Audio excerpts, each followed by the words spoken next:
नमस्कार, आप देख रहे हैं राजस्थान ग्रामीण लाइव न्यूज चैनल। डूंगरपुर जिले के 84 उपचुनाव को लेकर आज ऋतुराज होटल सीमलवाड़ा में सभा हुई। काफ़ी संख्या में कांग्रेसी कार्यकर्ता शामिल होकर 84 उपचुनाव में कांग्रेस को जिताने का संकल्प लिया। आज की सभा में कोटा जिले के विधानसभा पिपलादा के युवा विधायक चेतन पटेल कांग्रेस प्रभारी बनकर सभा में पहुंचे और सभा को संबोधित करके युवाओं और कार्यकर्ताओं में जोशीला भाषण देकर जोश भरा। आप भी सुनिए। विधानसभा आदिवासी क्षेत्र में मैं खुद कोटिया भीम की नगरी से आता हूँ। कोटा के पास में पिपलदा विधानसभा हमारी पड़ती है। राष्ट्रपति के आशीर्वाद से मात्र 3 साल की उम्र में कांग्रेस पार्टी ने मुझे सेवा करने का मौका दिया है। तो यहाँ पर सबसे पहले तो मंच पर उपस्थित हमारे कांग्रेस पार्टी के वरिष्ठ नेतागण श्री सुखराम जी विश्नोई साहब, विधानसभा में मेरे साथी श्री गणेश जी गुप्ता साहब, लाल जी, वल्लभ राम जी, पुष्कर लाल जी, गोपाल शर्मा जी, मांगीलाल जी गरासिया साहब, जगदीश जी और यहाँ पर उपस्थित तमाम मंच पर पंचासीन कांग्रेस पार्टी के वरिष्ठ नेता हैं और विशेष रूप से आम जनता जनार्दन यहाँ पर उपस्थित है। साथियों, मेरे को आज आप लोगों के बीच में आपका प्रभारी बनाकर कांग्रेस पार्टी ने आप लोगों के बीच में भेजा है। इस इलाके में मेरा तो पहली बार ही आना हुआ है। मैं आपको सौभाग्यशाली मानता हूँ। मैंने जब अपनी विधानसभा में जब शपथ ली तो प्रकृति मान को साक्षी मानकर ली। जब मैं देख रहा था कि वास्तव में आज भी अगर परंपरा संस्कृति यहाँ पे जिंदा है और हम सबकी लड़ाई, ठीक है कांग्रेस पार्टी बहुत सारी पार्टी अब तो आ गई है, पर हम सबकी अगर लड़ाई है तो मैं समझता हूँ इस प्रकृति को बचाने की है। हमारे जो आदिवासी समाज की जो संस्कृति है, परंपरा है, विचारधारा है, उसको बचाने की, उसको बचा के रखने की हम सबकी लड़ाई है। और हमारी लड़ाई उन लोगों से है जिनपे अहंकार हावी हो चुका है। चाहे फिर वो आप मणिपुर की बात कर लो, अपने प्रदेश की तो मैं बात करूंगा ही। मणिपुर में आदिवासी रहते हैं, कितनी बुरी आगजनी हो रखी है, हिंसा हो रखी है, लड़ाइयां हो रही है। मोदी जी एक बार भी जाके वहां पे संभाल लीजिए। मेरे को तो कहने में गर्व है कि हमारे नेता आदरणीय राहुल गांधी जी 3 बार वहां पे जाके आदिवासियों का मनोबल बढ़ाया। उस पार्टी से हम लोग आते हैं और ये तो दुख होता है कहते हुए बीजेपी इतना अहंकार में हो गई है। इनके मंत्री बोखलाहट में बोलते हैं कि आदिवासी अपना डीएनए जांच करवाए। हमारे उधर सांगोद में यदि 1.5 लाख पौधे काटने की बात चल रही है, 1.5 लाख पौधों को काटने की, जिसका हम लोग विरोध करते हैं। तो हम लोग जब अपना विरोध करते हैं तो आप लोगों से हम लोग सीखते हैं कि एक आवाज तो उठती है, वो यहाँ से उठती, इस क्षेत्र से उठती, क्योंकि ट्राइबल बेल्ट।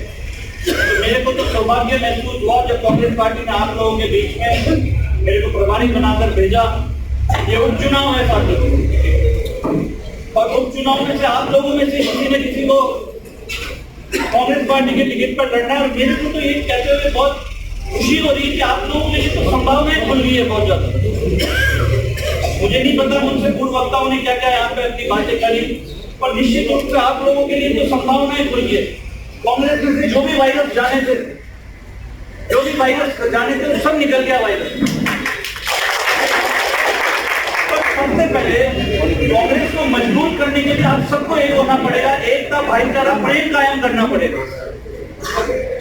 सबसे पहले वो सीट तो हासिल करनी पड़ेगी, उसके बाद तो संभावनाएं कितनी मिल जाती है। विधायक होता है, प्रधान होता है, प्रमुख होता है, कितने। मैं खुद आपको बताऊं, मैं खुद पंचायत समिति सदस्य था। पंचायत समिति सदस्य से सीधा पार्टी ने मेरे पे विश्वास किया, मुझे विधायक का टिकट, मात्र 30 साल की उम्र में।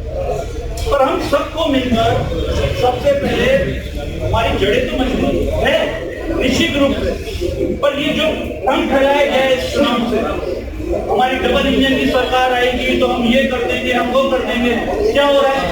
पेंशन नहीं आ रही, विकलांगों की पेंशन घट रही है, बिजली का सरचार्ज लग रहा है। आज लोग याद कर रहे हैं गहलोत साहब के उस कार्यकाल को याद कर रहे हैं। तो हमारे को ये बहकावे में नहीं आना है और जो ये तानाशाही और ये मनमानी इन्होंने कर रखी है, इसके खिलाफ हम सबकी लड़ाई है। तो मैं तो आप लोगों से यही निवेदन यहाँ पे करना चाहूंगा कि वजह इसके लिए हमारे अंदर फूट डले। निश्चित रूप से अभी जैसे वक्ता बता रहे थे कि गठबंधन का विरोध होना चाहिए। निश्चित रूप से हमारे नेता भी यही कहते हैं, डरो मत, लड़ो लड़ो। राहुल गांधी जी यही कहते हैं। तो हम तो हमारी ओर से यही रिपोर्ट बना के मैं भी इसके बिल्कुल पक्ष में हूँ कि हार जीत एक सिक्के के दो पहलू है। हार जीत एक सिक्के के दो पहलू है। पर निश्चित रूप से यहाँ पे मेरे को कहने में कोई संकोच नहीं है। आप सभी मिलकर चुनाव लड़ना है। हम लोग आप लोगों के बीच में आए हैं, हमें बहुत खुशी होगी। रिपोर्ट में यही बना के भेजेंगे कि कांग्रेस को नेतृत्व करने की क्षमता है, मौका मिलना चाहिए। तो इसके लिए मैं आप सभी लोगों से यही अनुरोध करूंगा कि प्रेम, भाईचारे, मोहब्बत के साथ, हमारे नेता भी यही सिखाते राहुल गांधी कि मोहब्बत की दुकान खोलो। तो सब मिलकर सबसे पहले सीट को आप लोगों के अपने हाथ में लेना है। उसके बाद संभावनाएं बहुत सारी खुली हुई है। तो आप सभी की भविष्य की मैं शुभकामनाएं करता हूँ, भगवान से मनोकामनाएं करता हूँ। माँ प्रकृति इसी तरह आप सभी का आशीर्वाद बनाए रखे, आप लोगों की एकता भाईचारा बना रहे। और जो आप आदिवासी समाज में जो परंपरा संस्कृति के लिए जो संदेश देते हो पूरे देश में, पूरा देश आपको देता है, वो हमेशा कायम रहे। इसी के साथ आप लोगों ने जो मान सम्मान दिया, मैं आप सभी का बहुत बहुत धन्यवाद करता हूँ। निवेदन करता हूँ कि कांग्रेस पार्टी ही है, छोटी छोटी पार्टियां तो आएगी जाएगी, और ये तो लोकतंत्र तो संविधान है। मैं तो धन्यवाद देता हूँ।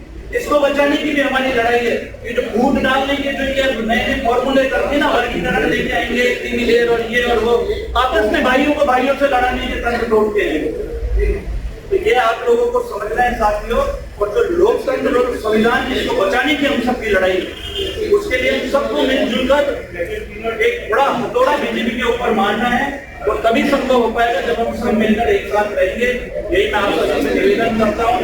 हो सकता है ये छोटी मोटी पार्टियां हो, पर जहाँ पे जो ट्रेन पहुंचनी चाहिए वहाँ पे छोटी मोटी जो पार्टियां है, इसमें तो वहां तक स्टेशन ही नहीं है, वो स्टेशन ही नहीं है। स्टेशन पे जो ट्रेन पहुंचनी है तो कांग्रेस पार्टी है, बड़ी पार्टी तो कांग्रेस पार्टी है। तो अपना मन इधर उधर भटकाने से अच्छा सब एकजुट होकर सबसे पहले कांग्रेस पार्टी की जीत हासिल करनी है। उसके बाद निश्चित रूप से हम आपके लिए हमेशा रूप से तैयार हैं। आप लोगों के बीच ही है। आपकी हर पार्टी, अभी जो भी आप लोग निर्णय लेंगे, बड़ा आप लोगों के बीच में से कोई ना कोई होगा। जो भी आप लोग यहाँ से फीडबैक दोगे, उसके आधार पर पूरी रिपोर्ट तैयार करके हाईकमान पे भेजेंगे। आपकी हर बात को ऊपर पहुंचाने की पूरी कोशिश करेंगे। इसलिए पार्टी ने हमारे को भेजा है, यही हमारा परम कर्तव्य है।